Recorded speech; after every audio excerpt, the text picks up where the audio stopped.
Hello friends, welcome to Kesari English classes.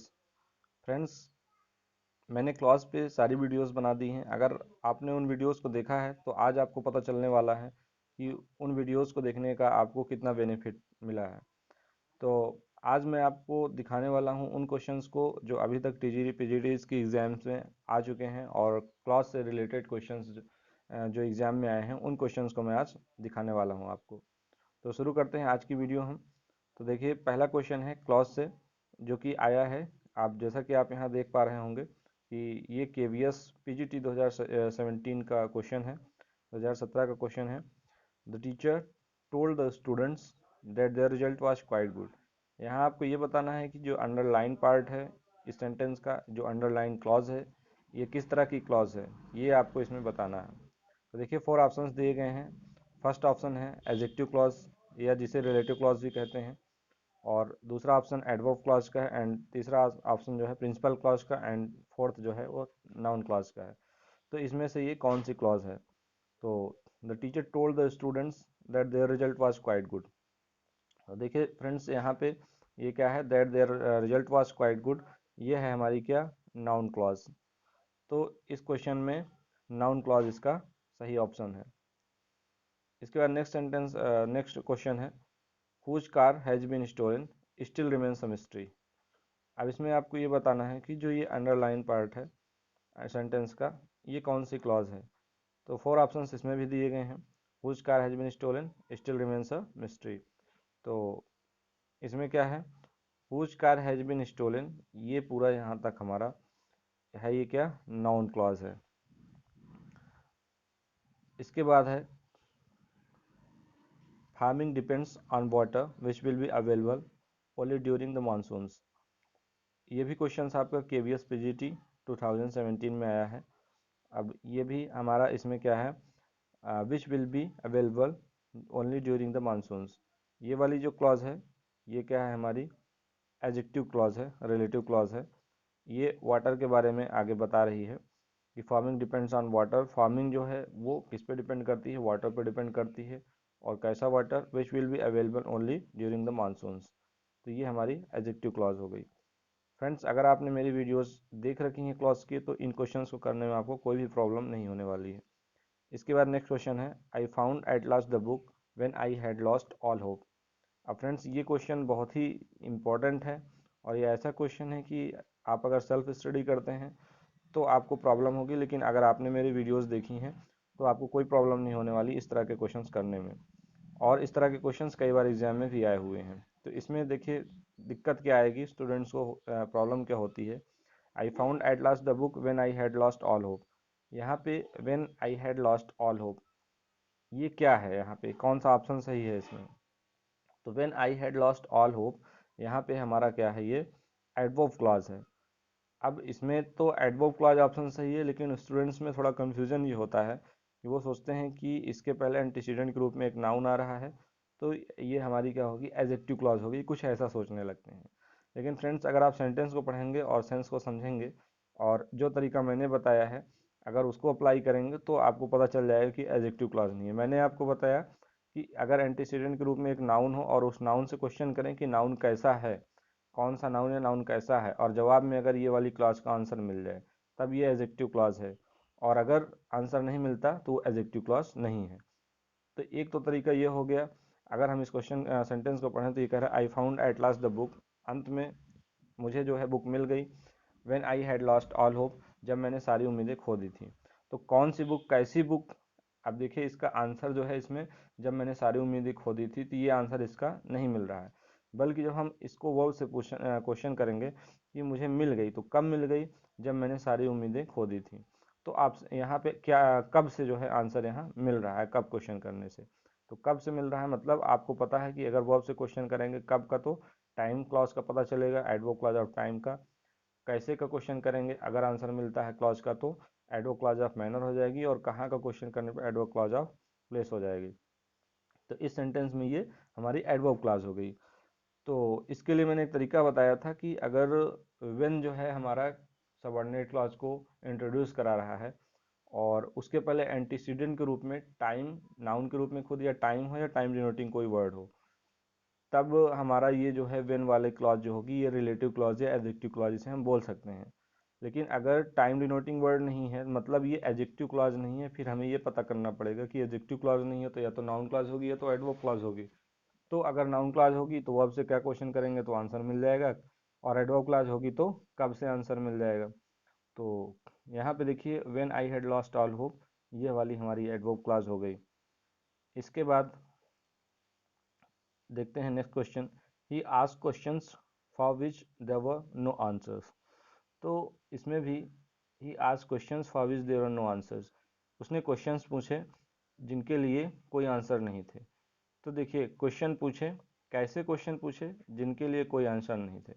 तो यहाँ पे for which there were no answers, ये हमारी क्या हो गई, ये हो गई एडजेक्टिव क्लॉज या रिलेटिव क्लॉज।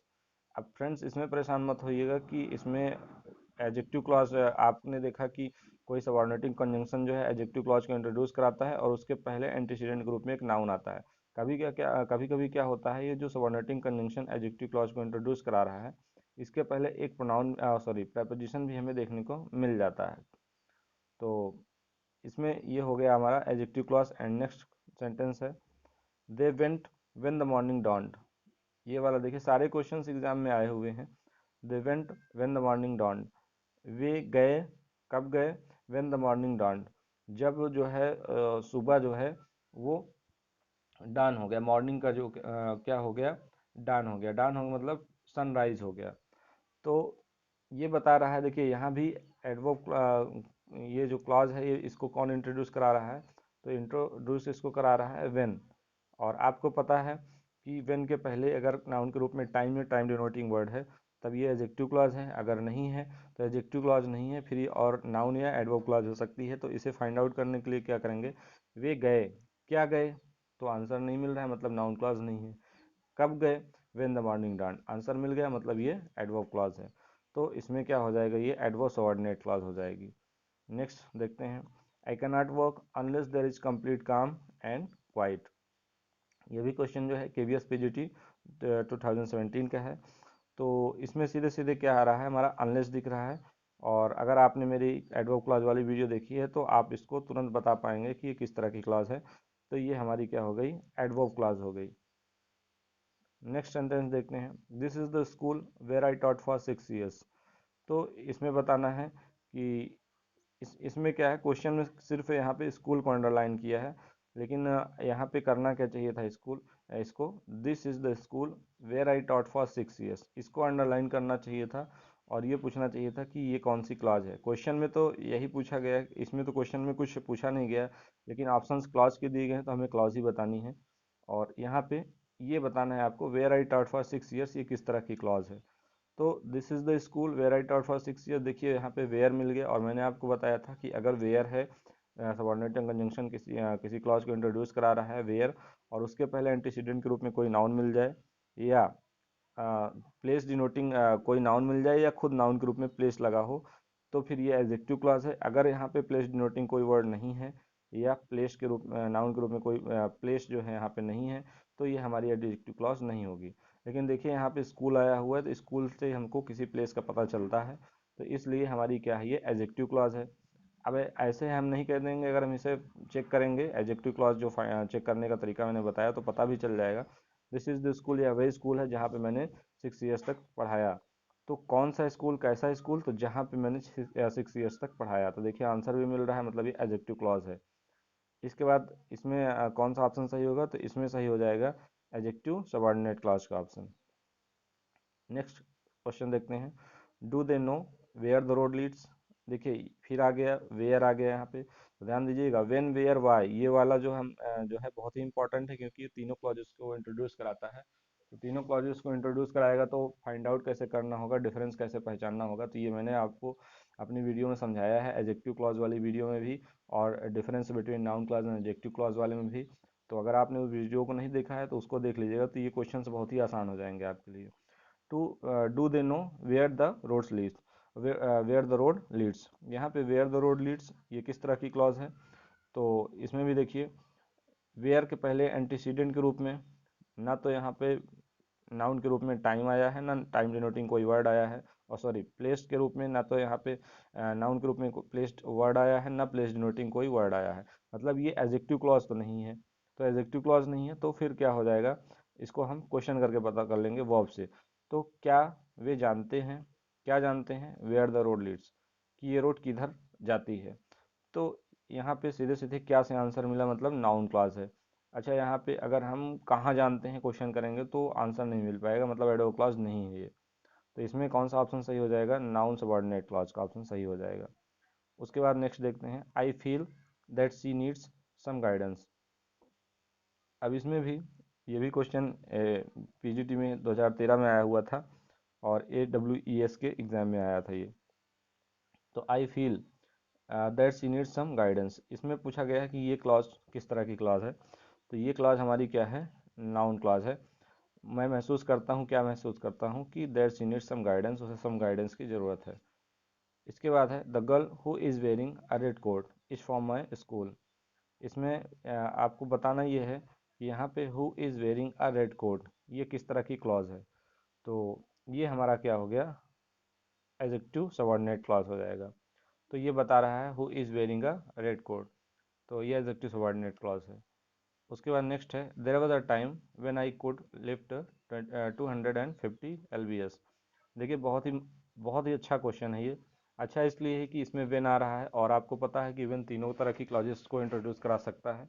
तो डिफरेंस करने का तरीका भी मैंने बताया है, तो आप इसमें समझ सकते हैं कि when I could lift 250 lbs किस तरह की क्लॉज है।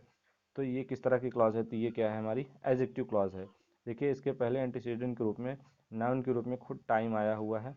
टाइम डिनोटिंग अगर कोई वर्ड भी आ जाता तब भी हमारी ये एडजेक्टिव क्लॉज ही होती। लेकिन अगर यहाँ पर से टाइम हटा देते तब ये हमारी एडजेक्टिव क्लॉज ना होके या तो नाउन क्लॉज होती है तो एडवर्ब क्लॉज होती। नेक्स्ट देखते हैं, Ram asked me where I lived.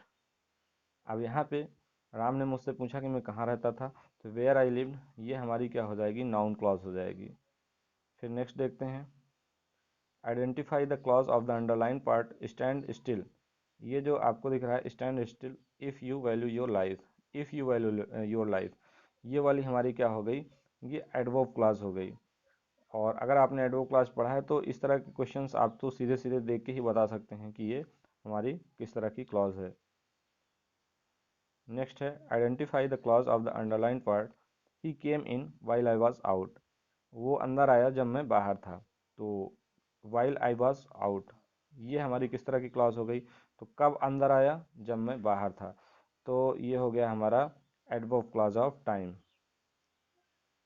Next है identify the clause of the underline part, the reason why I did this is obvious.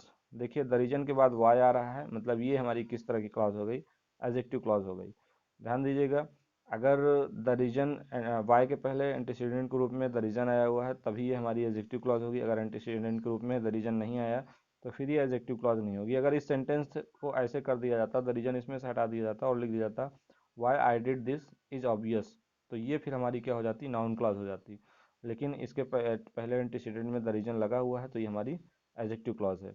Next है identify the clause of the underline part, the time when the boat leaves is not fixed. देखिए उसी तरह का question जो पीछे आया है उसी तरह का क्वेश्चन फिर रिपीट हुआ है। व्हेन द बोट लीव्स, इसके पहले एंटीसीडेंट के रूप में खुद टाइम वर्ड लगा हुआ है, मतलब ये हमारी क्या है, एडजेक्टिव क्लॉज है। अगर टाइम हटा देते तो फिर क्या बन जाता, फिर हमारा ये नाउन क्लॉज बन जाता। इसके बाद लास्ट क्वेश्चन है identify the clause of the underline part, the reason why he took such a step. देखिए सीधे सीधे द रीजन के साथ क्या आ गया, वाई आ गया, तो ये हमारी क्या हो गई, एडजेक्टिव क्लॉज हो गई, ये वाली क्लॉज हो गई। ऑप्शन नंबर डी सही हो गया। तो दोस्तों ये थे हमारे कुछ क्वेश्चंस जो अभी तक के टीजीटी पीजीटी के एग्जाम्स में आए हुए थे। और इसमें मैंने 2019 में जो मार्च में पेपर हुआ था टीजीटी पीजीटी का उसके क्वेश्चंस इंक्लूड नहीं किए हैं, उसके पहले के क्वेश्चंस इसमें हैं। लेकिन आपको ये अंदाज़ा लग गया होगा कि जो वीडियोस अभी तक मैंने बनाई हैं क्लास के ऊपर वो बहुत ही बेनिफिशियल है अगर आपने उन वीडियोस को पूरा देखा है। तो आज की इस वीडियो को पूरा देखने के लिए thanks and have a good day.